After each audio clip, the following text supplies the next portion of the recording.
नमस्कार दोस्तों, आज हम अवस्था में थायराइड डिसऑर्डर पर डिस्कशन करेंगे।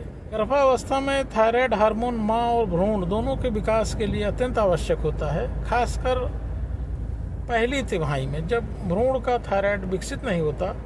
इसलिए हाइपोथायराइडिज्म और हाइपरथायराइडिज्म दोनों का सही इलाज जरूरी है।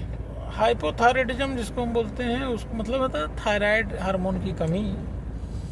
इसका मुख्य रूप से 3 कारण होते हैं: हाशिमोतो थायराइडाइटिस या फिर आयरन डिफिशियंसी, और तीसरा है previous history of thyroid surgery. तो इसके लक्षण होते हैं थकान, वजन बढ़ना, ठंड लगना, कब्ज या शरीर में सूजन आते हैं। इसमें तो मरीज का थायराइड हार्मोन जो प्रोफाइल कराते हैं उसमें TSH बढ़ा आता है और फ्री T4 या T3 कम आता है।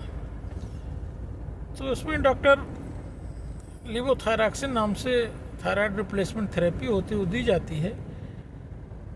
अगर पहले से मरीज थायराइड की बीमारी से ग्रसित है, दवाई ले रहा है, तो प्रेगनेंसी के समय में उसकी डोज 25 से 30% बढ़ानी होती है।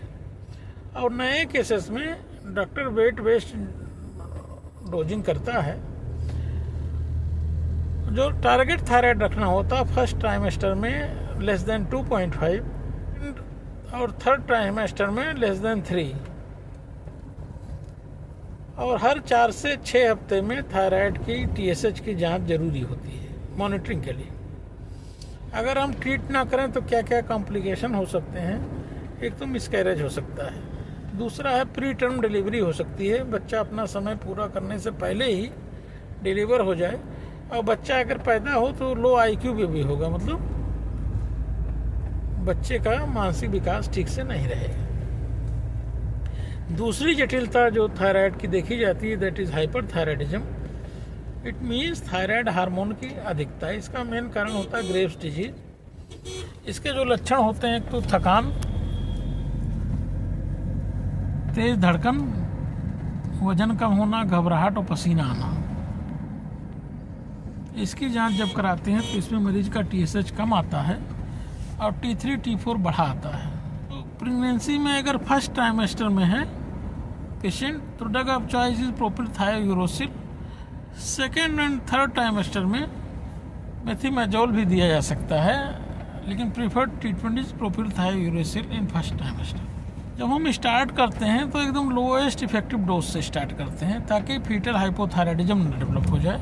अगर सीवियर हाइपरथायराइडिज्म है तो मरीज को शॉर्ट टर्म बीटा ब्लॉकर की थेरेपी दी जाती है। अगर पेशेंट को थायराइड स्टार्म हो रहा है तो फिर इसका मैनेजमेंट ICU मैनेजमेंट होता है। वो ट्रीट नहीं करते हैं तो मरीज को प्रीटर्म लेबर हो सकता है, फीटल थायरोटॉक्सिकोसिस हो सकती है, प्री इक्लेम्पसिया हो सकता है। क्या प्रेगनेंसी में आयोडीन रिक्वायरमेंट कितनी होती है? तो 250 माइक्रोग्राम पर डे की आयोडीन रिक्वायरमेंट होती है।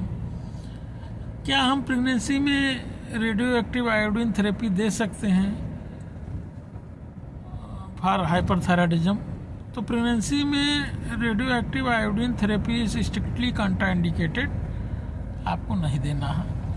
सर्जरी कब करा सकते हैं? अगर बहुत ज़रूरत हो तो सेकेंड ट्राइमेस्टर में सर्जरी की जा सकती है।